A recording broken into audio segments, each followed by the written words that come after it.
आज अगर मैं बात करूं भ्रष्टाचार को लेकर, तो भ्रष्टाचार एक ऐसी चीज है जिसे अब शायद आम जनता ने भी मान लिया है कि इसको कभी खत्म नहीं किया जा सकता।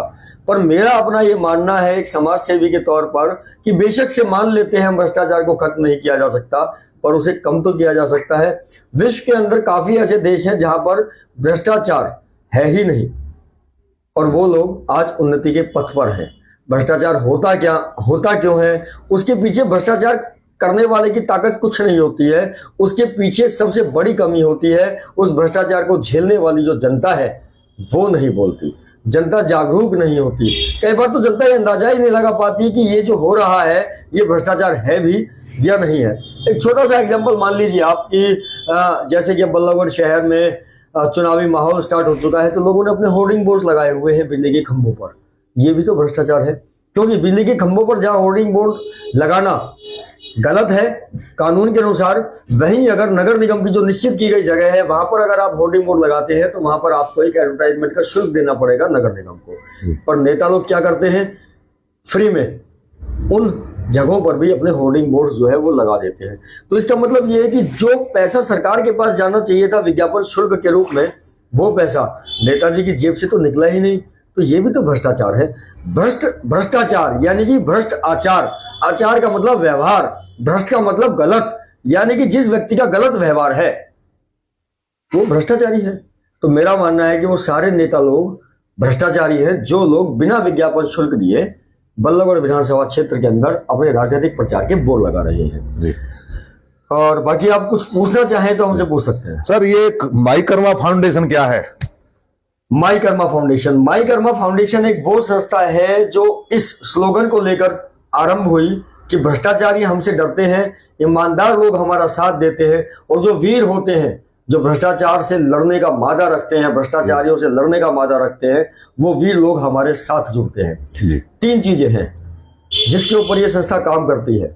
एक तो ह्यूमन राइट्स यानी कि मानवाधिकार, यानी कि जो नागरिक हैं देश के उनको उनके अधिकार मिले, पर उनके अधिकार तब मिलेंगे जब उनको उनके अधिकारों के बारे में पता होगा। उन्हें यह पता होगा कि अगर उनके किसी अधिकार को छीना जा रहा है तो उस अधिकार को वो कैसे प्राप्त करते हैं, ये जागरूकता हम आम लोगों के बीच में पहुंचाते हैं। एक छोटा सा एग्जांपल समझिए बबलू भाई, सड़क से जा रहे हैं, सड़क पर जिस सड़क पर हम गुजर रहे हैं वहां दोनों तरफ जहां चलने की जगह है वहां पर दुकानदारों का सामान रखा हुआ होता है, जबकि सड़क से गुजरने वाले व्यक्ति का यह अधिकार है कि वो फुटपाथ पर चले, पर उसे मजबूरन मुख्य सड़क पर चलना पड़ता है जहां से वाहन गुजरते हैं, और हर वक्त वो व्यक्ति एक्सीडेंट की चपेट में आने की संभावना से होता हुआ उस स्थान पर पहुंचता है जहां पर उसे पहुंचना है। अब उस व्यक्ति को यह पता ही नहीं है कि यह उसका अधिकार है उस सड़क के फुटपाथ पर चलना।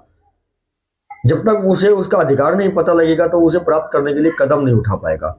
इसके लिए हमने 15 जून 2023 में बल्लभगढ़ की अग्रसेन चौकी के अंदर एक शिकायत दी, नोटिस दिए गए दुकानदारों को कि भाई वो फुटपाथ पर अपना सामान ना रखें। उसके बाद दोबारा से शिकायत चली गई ठंडे बस्ते में। हमने फिर दोबारा शिकायत दी, नई चौकी इंचार्ज साहब आए, उन्होंने कहा कि ये तो नगर निगम का काम है। तो हमने बाकायदा हरियाणा पुलिस एक्ट का जो रिलेवेंट सेक्शन है उसका हवाला देते हुए कंप्लेंट और लिखी और उन्हें बताया कि ये काम बेशक से नगर निगम का हो पर ये आपका भी तो काम है। अब मैं उम्मीद करता हूं कि फैजाबाद पुलिस थोड़ा सा इसके ऊपर काम करे। लोगों का जो अधिकार है उसे प्राप्त करने की आजादी हो, वही तो आजादी है। अंग्रेजों के समय में यह था कि जो अंग्रेज चाहेंगे वो होगा, पर फिर भी उनके कुछ कानून और कायदे थे। आज तो मुझे कभी कभी ऐसा लगता है हम लोग आजाद है भी या नहीं है, मुझे संदेह है, क्योंकि अधिकार लोगों को मिल नहीं रहे।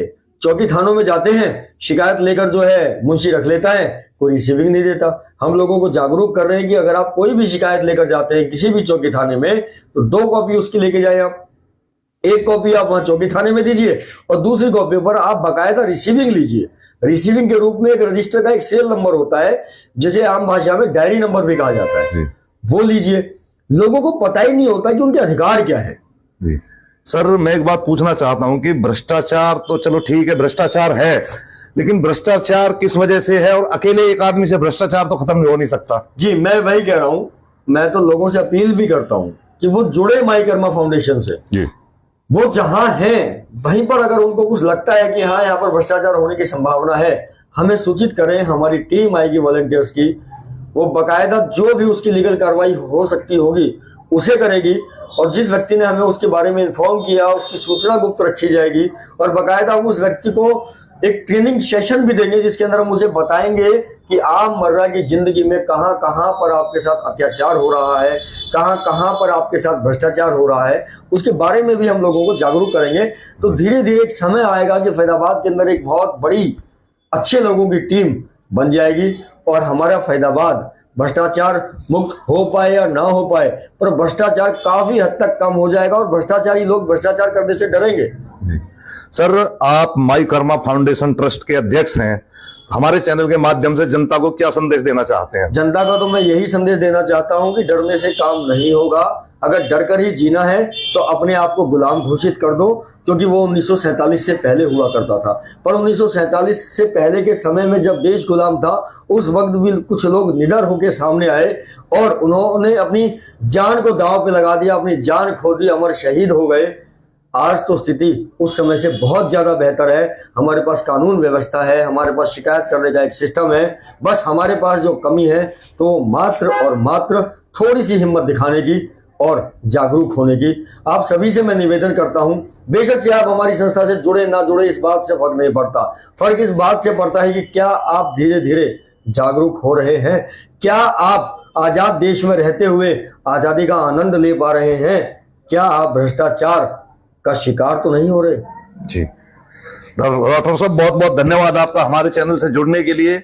और दोस्तों, हमारे चैनल के साथ आपका भी बहुत बहुत धन्यवाद जुड़ने के लिए और बने रहे हमारे चैनल के साथ ऐसे ही हर तरह की ताजा खबरों के लिए। नमस्कार दोस्तों।